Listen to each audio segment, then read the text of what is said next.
This is not the first monkey bread recipe on my channel, but it is the first one that's made with brioche dough. Each little segment of this loaf is coated in butter and then in spiced sugar before being reassembled. Then after baking, it can be picked apart again, piece by piece. The shiny coating is butterscotch sauce, and it runs through the middle of the loaf as well, making it extra buttery, soft and sweet. And if you are not into sweets that much, you can find a garlic monkey bread on my channel. This concept works with both sweet and savory applications.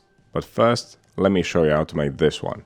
Starting with the ingredients for the dough, we'll need some white bread flour, yeast, salt, sugar, quite a lot of butter, and all the liquid in this dough is eggs. When it comes to brioche dough, the ingredients are simple. What makes it unique is the proportions of those ingredients. To turn this brioche dough into monkey bread, we'll need some additional ingredients. The coating for the dough pieces consists of sugar, butter, cinnamon, and ground cloves. The butterscotch sauce is made of sugar, double cream or heavy cream, salt, and butter. When it comes to the equipment, we don't need much. A bowl, scales, a dough scraper, temperature probe, a brush. We'll need a little pot for cooking the butterscotch sauce, and we'll need a loaf tin for baking. I'm going to use my USA pan Pullman loaf tin.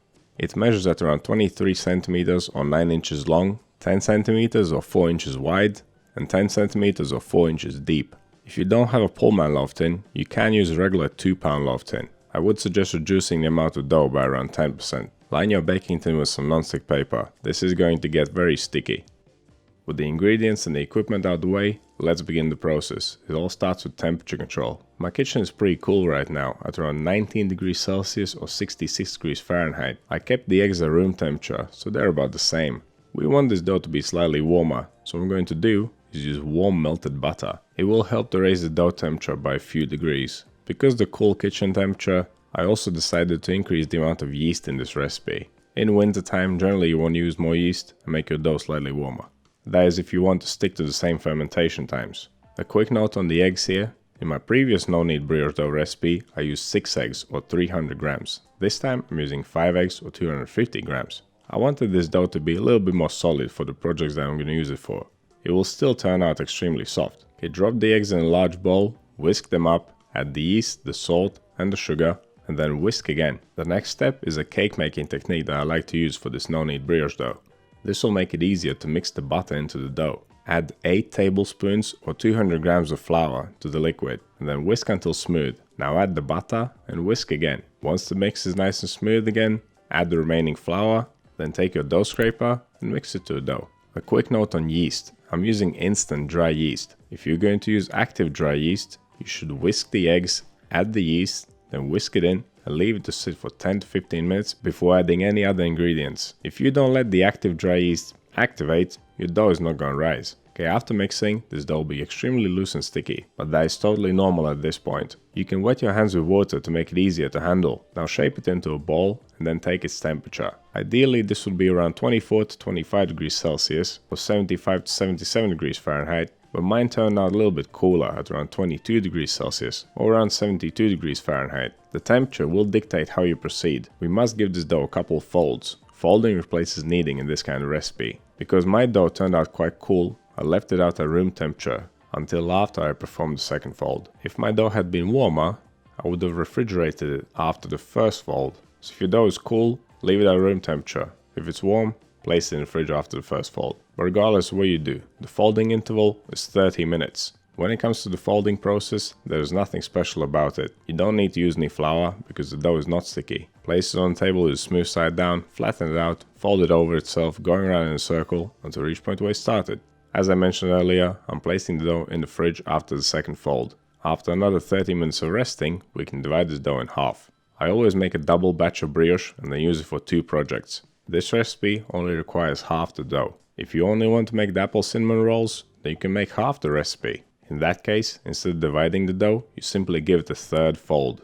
But if you are doubling it up like I am, weigh the dough, divide it in half, and then shape it, wrap it up in cling film, and then place it in the fridge for cold bulk fermentation. Once the dough is fully fermented in the fridge, you can use it for any project that you can imagine. As I mentioned earlier, the brioche playlist on my channel is full of great examples. Cold bulk fermentation will take around 16 to 24 hours. Right, it's the next day now. Before we pull the dough out of the fridge, let's prepare the spiced sugar and the butterscotch sauce. You can use ground cloves or whole cloves, it's up to you. The pre-ground cloves might not be as fragrant, so you might want to use more, but of course that's up to your taste. You can also use different spices for your sugar. A little bit of ginger would work quite well here. When it comes to the sugar, you can change that too. You can use brown sugar if you want to, regardless of what you choose to use. Mix the sugar with the spices and leave it on the side. Let's move on to the butterscotch sauce. Grab your small pan, combine the sugar, salt, butter and double cream. Bring that over to the cooker and set it up on high heat. This sauce is extremely easy to make. All you need to do is leave it to come up to a boil, and once it starts boiling vigorously, keep boiling it for exactly 1 minute. If you cook it for much longer, the sauce will be too thick. 1 minute might not sound like very long, but it is enough. After the sauce is done, pour it into a bowl and leave it on the side.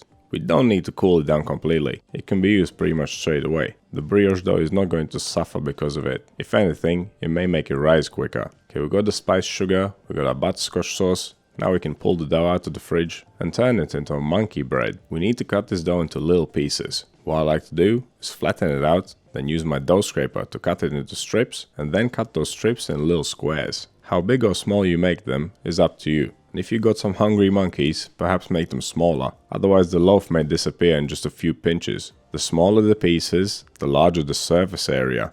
So if you're going to make them very small, you will need more sugar for coating them. Toss the cut up brioche pieces in some flour to stop them from sticking to each other and to help the butter stick to them. Once that's done, transfer the dough to a tray and then clean down the mess before moving on.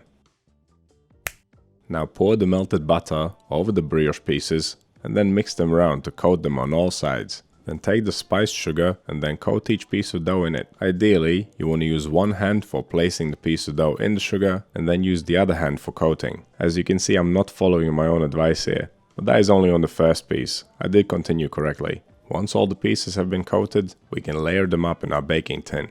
I got exactly 2 full layers of dough. After laying down the first layer, drizzle a few spoons of butterscotch sauce on it. It will help the loaf keep its shape, and it will make it extra buttery and sticky. Add another layer of dough after the sauce, and then finally, add another few spoons of sauce to top it all off. Leave a little bit of the sauce behind. We're going to use it to brush the sides of the loaf after it comes out of the oven.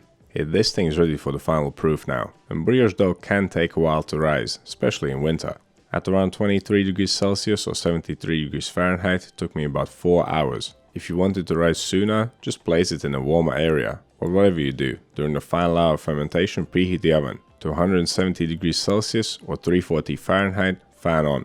If your oven doesn't have a fan, go for 190 Celsius or 375 Fahrenheit. You don't have to cover this loaf, but you can cover it with some foil. But if you have a tin like mine, just use the lid. This handy lid came with my tin, so why not use it, right? A little bit of tin foil will work just as well. We don't want it to get too dark too soon, because this loaf will take a while to bake. The first part of the bake will take 40 minutes. Then we'll take it out, remove the covering, and place it back into the oven for another 10 minutes of baking. The tin I'm using is not leak proof, so I place it on a tray, because there was some butter leaking out. Okay, once the loaf is fully baked, take it out of the oven and leave it to set for 15 minutes before removing it from the tin. If you remove it any sooner, it may just fall apart. To take it out, simply place a tray or plate on top of your tin, then flip it upside down. And then it should slide out pretty easily. The remaining butterscotch sauce will have cooled down by now, and it may be too solid for brushing. So reheat it in a pan or in a microwave, and then brush every inch of this loaf with it. This bread is obviously best served warm, but you can certainly bake it, leave it to cool down, and then reheat it before serving. But it's pretty good when it's cold as well. I tried a few pieces here, and I brought the rest the next day to work for my colleagues to try, and they all loved it. So cold or warm, it's all good. But I would choose the warm version any day personally. It is so soft, buttery and fragrant. You'll be picking it apart like a little monkey piece by piece. And no matter how many you eat, you'll be coming back for more and more. Don't forget that you can find many more awesome brioche recipes in the brioche playlist. And plenty more festive recipes in the Breads of Christmas playlist, so check them out. So what do you think this recipe? What is your favorite use of brioche? Let me know down in the comments. You want to see videos like this one? Click over here. Subscribe to the channel, click right here. That's all I have for you today. Thanks so much for watching. I'll see you in the next one.